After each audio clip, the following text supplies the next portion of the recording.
예, 코스피가 1%로 낙폭을 좀 좁혔습니다. 예, 오늘 이제 2차 전지 흔들림 속에서도 낙폭을 좁혀오는데요. 어쨌든 시장은 좀 흔들리니까 기술적으로 어디쯤 가고 있는지도 궁금해집니다. 차트의 기술 김중근 마크로헤지 코리아 대표 함께하겠습니다. 연결돼 있죠. 안녕하세요. 네, 안녕하세요. 그러게 말입니다. 코스피는 뭐 양호한데 코스닥이 오늘 조정폭이 크게 나와가지고요. 이게 뭐 추세가 바뀌는 건가 아니면 뭐 괜찮은가 고민이 많은데요. 한번 봐주시겠습니까? 예, 지수에 대한 차트를 보기 전에 먼저 지난주에도 보여드렸습니다만은 변동성 지수, 빅스 차트부터 먼저 보는 것이 순서가 아니겠나 싶습니다. 오늘 주가가 살짝 빠지고 있긴 합니다만은, 빅스 변동성 지수로 본다면 확연하게 하락 추세로 다시 돌아섰던 것이 우리 일목균형표에서도 확인할 수가 있습니다. 보다시피 주가가 현재 변동성 지수가 구름 아래쪽으로 다시 내려온 상태이죠. 과거에도 일목균형표를 상으로 봐서 변동성 지수가 구름 아래로 내렸을 때는 계속적으로 하락세를 보였고요. 결국은 그것이 주가의 상승을 이끌었다는 것을 고려해 볼 때 다시 이제 약간의 변동성 지수가 반등하다가 다시 하락세로 바뀌었다는 이야기는 결국은 주가가 다시 서서히 상승세로 갈 수 있지 않겠냐 하는 기대감을 자아냅니다. 일목균형표상으로 봐서 코스피 지수도 여전히 구름 아래 위에 있고요. 그리고 현재 올라가거나 옆으로 갈 경우에 이제 구름의 지지를 받게 되는데, 보다시피 구름이 상당히 탄탄한 상태이니까 이걸 뚫고 내려가기보다는 위로 올라갈 가능성이 훨씬 더 무기를 두고 싶습니다. 반면에 코스닥은 오늘 좀 하락폭이 크긴 합니다만은 그동안에 워낙 구름과 이격이 많이 벌어졌고 상승폭이 컸기 때문에 그에 따르는 자연적인 조정이라고 생각되고요. 현재 오늘의 하락폭이 0.9%, 한 1% 정도 빠지고 있긴 합니다만은 여전히 기준선도 건드리지 않았고 심지어 전환선도 건드리지 않았고 구름은 말할 것도 없고 부행서표도 그렇고 모든 것이 다 상승 일변도이다 보니까 약간의 조정을 보인다고 해서 걱정할 일은 없지 않겠냐라고 생각됩니다. 결론적으로 변동성 지수로 보거나 일목균형표상으로 보더라도 코스피나 코스닥이나 조정이 나타난다고 해서 크게 우려할 일은 아니지 않겠냐라고 생각이 됩니다. 예, 이래서 이제 추세를 봐야 되는, 트렌드를 봐야 되는 겁니다. 오늘 하루만 보면 뭐 코스닥이 무너질 것 같은 분위기거든요. 근데 차트를 흐름을 보니까 뭐 코스닥이 오히려 상당히 견조합니다. 그동안 올랐던 걸 우리가 지금 오늘 하루의 주가 흔들림을 보고 망각해서 그런 건데요. 흐름이 괜찮고요. 자, 그러면 섹터인데 2차 전지는 오늘 많이 흔들리고 있고요. 오늘 좀 주목할 섹터로 보험주를 말씀하셨는데 금리 인상 이런 것 때문에 이 금융주에 좀 관심을 가지라는 말씀이신가요? 그렇습니다. 사실은 보험주 같은 경우에는 항상 금리가 하락할수록 영업에 부담이 올 수밖에 없습니다. 아시다시피 보험료를 받아서 이를 운용을 하고 있다가 나중에 보험금을 지급하는 구조인데, 보험금의 경우에 이미 확정 보장 수익률이 정해져 있는 상태이다 보니까 금리가 떨어지면 떨어질수록 운용하는 데 부담이 되게 마련이죠. 거꾸로 이야기해서 금리가 올라갈수록 보험주의 경우에는 운용자산의 수익률이 높아지다 보니까 상당히 유리하죠.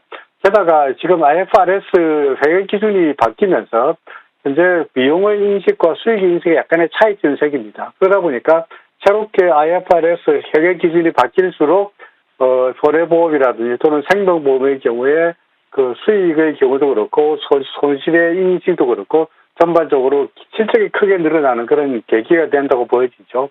이미 그것이 반영이 되어서 손해보험주 예컨대 DB 손해보험이라든지 또는 하나 손해보험 같은 경우에는 확연하게 구름 위에서 계속적으로 상승세가 나타나고 있습니다. 오늘은 상승폭이 크긴 합니다만 이게 갑자기 새삼스럽게 상승폭이 큰 것이 아니라 이미 구름 위에서의 상승세가 이어지고 있다 보니까 지금이라도 접근하는 것이 어떻겠느냐고 생각됩니다. 반면에 똑같은 보험주를 할지라도 예를 들어서 동양생명보험이나 또는 삼성생명 같은 경우는 생명주 같은 경우는 상대적으로 부진한 모습인데요. 왜냐하면은 IFRS 체계 기준이 바뀌더라도 이것이 손해보험주에는 훨씬 더 유리하게 작용하지만은 생명보험에는 그다지 작용하지 않다 보니까 상대적으로 손해보험주가 차트상으로 보거나 투자를 보거나 상승세가 이어지고 있다. 이렇게 설명할 수 있는 거죠. 자, 외환시장은 뭐 추세적으로 사실은 전처럼 가지는 않겠지만 그래도 이제 단기적인 상승세에서 좀처럼 안 내려오고 있어서 1,320원입니다. 좀 불안한 심정이잖아요. 예, 환율 유가도 잘 못 올라오는 것 같고요. 환율 유가 좀 체크해 주십시오. 역시 아까 우리 그 지수를 볼 때 그 변동성 지수를 먼저 보았듯이 달러의 원화 환율의 전망을 하기 위해서는 달러 인덱스의 추이를 보는 것이 중요하다고 보여지는데요. 달러 인덱스는 그동안에 내내 구름 아래쪽에 있으면서 계속 하락세를 보이다가 최근 들어서 약간의 반등이 이어지는 듯 하더니 결국은 현재로 보아서는 그 일목균형표상으로 봐서 두 톤 구름의 저항을 벗어나는 이런 모습이 나타나고 있습니다. 현재 뭐 구름 위에 올라간다 그래서 무조건 상승세라고 말하기는 어렵습니다만은 과거에 구름 아래쪽에 있으면서 안정적으로 하락세를 보일 때에 비해 가지고는 약간의 상황이 바뀌지 않겠나라고 생각됩니다. 이는 물론 달러 인덱스가 갑자기 상승세로 돌아선 건 아니고요.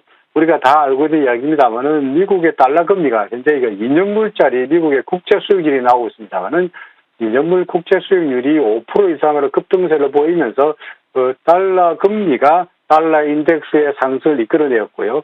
이것이 우리나라의 달러에 대한 원화 환율의 상승에도 영향을 미치지 않겠나라고 생각됩니다. 현재 달러에 대한 원화 환율을 본다면 또 마찬가지로 구름 밖으로 나온 상태이다 보니까 현재로서는 하락을 점치기보다는 당분간은 좀 횡보하거나 조금씩 위쪽으로 올라가는 쪽으로 움직이라고 생각되고요. 이것은 우리 시장에는 당장에는 호재하기보다는 약간의 부담으로 작용할 공산이 높다 이렇게 생각이 됩니다. 유가의 경우에는 뭐 예나 지금이나 오늘은 다시 또 크게 하락세를 보이겠습니다만은 예나 지금이나 구름 아래쪽에서 계속적으로 하락세가 나타나고 있으니까 약간의 반등 다시 하락, 약간의 반등 다시 하락이 이어지고 있는 상태이다 보니까 여전히 유가에 대해서는 뭐 크게 걱정하지 않아도 하락세로 보더라도 뭐 괜찮지 않겠나라고 생각이 되네요. 그럼 말씀해 주신 걸 종합해서 지금은 이제 조정의 양상으로 소위 이제 뭐 도망갈 자리가 아니라 조정의 양상으로 보고 대응하면 될지 전략하고 또 관심 있게 볼 만한 관심주 알려주십시오. 네, 그렇습니다. 이렇게 추세가 만약에 하락세라면 주가가 반등할 때마다 주식을 팔고 현금 보유 비중을 늘려야 되겠습니다만은 지금의 양상은 완벽하게 충격 파동으로 봐서 하락세가 아니라 충격 파동은 상승 파동인데 대세는 상승인데 그 중에 나타나는 약간의 조정이 다소간 길게 나타나겠다고 보여지니까 주식을 팔고 시장에서 도망가기보다는 차라리 보유 종목을 그대로 가지고 관망하시거나 아니면 주가가 떨어질 때마다 매수로 대응하는 전략이 좋다고 생각됩니다.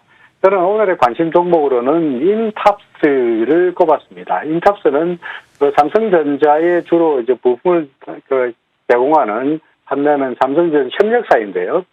최근 들어서는 이제 로봇 관련해서 얼마 전에 식당에 가보니까 식당에서 로봇이 음식을 서빙합시다만은 이처럼 그 소위 서빙 로봇이라든지 또는 삼성전자의 웨어러블 로봇의 협력 기대감이 상당히 주가에 반영되고 있죠. 보다시피 차트상으로 보더라도 주가가 이제 구름을 벗어난 상태이다 보니까 현재로 봐서는 이런 추세가 이어진다면 한 3만 5천 원 전고점이었던 한 3만 5천 원까지도 목표점 삼아가 될 것 같고요. 반면에 우리 예상이 틀려서 다시 하락세로 빠진날지 한다면 기준선에 걸쳐 있는 29,000원 아래에서 손절을 잡는다면 이게 나름대로 괜찮은 투자가 되리라고 생각돼서 관심 종목으로 인탑스를 꼽았습니다. 예, 기술적 시장 분석 마크로에지 코리아 김중근 대표님과 함께했습니다. 고맙습니다. 예, 고맙습니다. 그러게요. 하루하루 주가만 보게 되면 뭐 환호하게 되고 오늘도 이제 코스닥이 대표적으로 그런 거 아니겠습니까? 장중에 흔들림이 컸는데요. 추세를 보니까 좀 마음이 좀 다잡아집니다. 지금도 이제 지수만 한번 보고 마치겠습니다. 코스닥은 뭐 오늘 견조하죠. 코스피는요, 4포인트, 뭐 7포인트 이 정도면 견조하고요. 코스닥이 낙폭이 앞서 커졌다가 지금은 1% 이내로 조금 낙폭을 줄여 들어오고 있습니다. 이슈앤뷰 오늘은 여기까지 하도록 하겠습니다. 함께해 주셔서 고맙습니다.